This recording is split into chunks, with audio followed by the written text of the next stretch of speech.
Nah, Oke, sekarang Bapak mau menyerahkan diri. iya. Kenapa, Pak? Ya, saya harus berani buat, saya harus bertanggung jawab. Pak Buhari ini kan Pak Arsyad hanya berselang berapa hari ya? Kurang lebih 5 hari. Iya. 5 hari Pak Arsyad menyerahkan diri. Itu pertama menghubungi atau memang udah niatan untuk menyerahkan diri atau gimana? Niatan untuk menyerahkan diri karena beliau ini apa yang dia tahu, apa yang dia lakuin, dia akan pertanggungjawabkan supaya jangan ada pemberitaan sepihak. Oke. Karena apa yang dia lakukan beliau ini, karena merasakan selama Bang John ini di LV Nusa Kambangan, beliau ini selalu diteror, diancam, dan semua grup-grupnya Jongke diancam oleh grupnya Nuskei. Mengancam dengan ancaman apa ya? Itu Pak tadi Buhari? didatangin rumahnya Jongke. Tapi 3 tahun lalu didatanginya. Itu salah satunya. Melalui ada buktinya?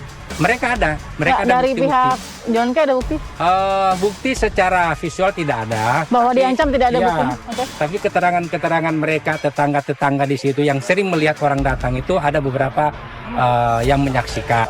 Ancaman 2017 dan itu berlanjut Sampai ke tahun berapa? sampai keluarnya John K. Desember kemarin. Jadi bahkan anak-anaknya dan segala macam itu diteror. Nah, inilah mungkin menjadi suatu pemicu Pak Arsyad. Pak Arsyad dan teman-temannya. Sebenarnya Jongke itu sudah kulin down, nggak mau lagi berbuat apa-apa. Oke. Ya kan, berhubung karena namanya manusia, Ya. kalau diomongin, dilaporin kan kuping panas juga. Ya Oke. sehingga mungkin disitulah muncul rasa ketidaksenangan. Oke. Rasa ketidaksenangan sehingga mungkin tidak ada istilahnya mengatakan bunuh dia, mungkin tidak bisa begitu. Ya Oke. mungkin dia bilang kasih pelajaran supaya tidak terulang lagi perbuatan-perbuatan itu. Kenapa? Mereka masih bersaudara.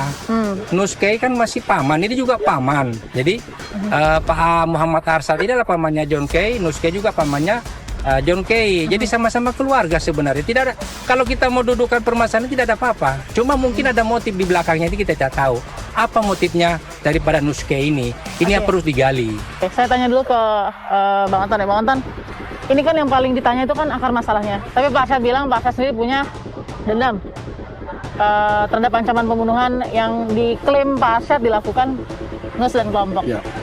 Benar hanya itu akar masalahnya? Kalau bicara benar atau itu, biarlah di penyidikan. Oke. Karena setelah ini Pak Muhammad Arsyad ini akan dibawa ke penyidik. Oke. Nanti penyidiklah yang akan coba untuk mengolah itu semua Oke. menjadi satu berkas perkara. Oke. Jadi kita ikuti saja prosedur yang ada. Nah, untuk kesimpulan apakah John Kei bersalah, apakah siapa yang bersalah, biarlah itu masih di ranah penyidikan. Oke. Biarlah itu terus digodok oleh penyidik.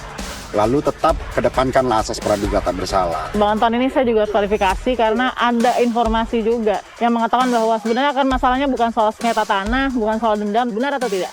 Ya, kalau ditanya benar atau tidak, karena kami bukan pelaku dan Bang John juga tidak bicara itu karena masih fokus dalam penyidikan. Oke. Tapi banyaklah masalah namanya paman sama keponakan, saudara-saudara, entah itu gengsi, entah itu utang mungkin, entah itu tanah, entah itu apa.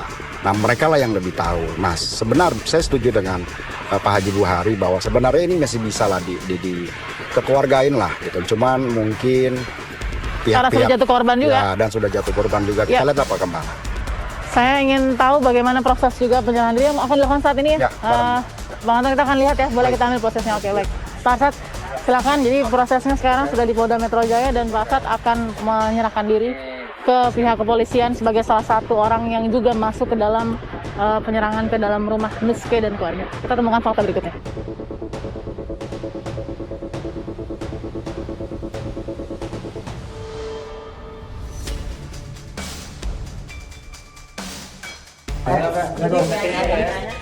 Jadi sudah masuk ke dalam. Itulah proses penyerahan diri yang dilakukan oleh Muhammad Arsyad, salah satu dari banyak sekali pelaku penyerangan di dalam kediaman Nuskei dan keluarga. Tragedi berdarah yang baru-baru ini terjadi atas upaya pembunuhan dan penyerangan yang diduga dilakukan oleh kelompok John K. sontak membuat publik terkejut. Entah apa yang sebenarnya menjadi dasar dari penyerangan berdarah yang terjadi di 2 titik di bilangan Kosambi, Tangerang.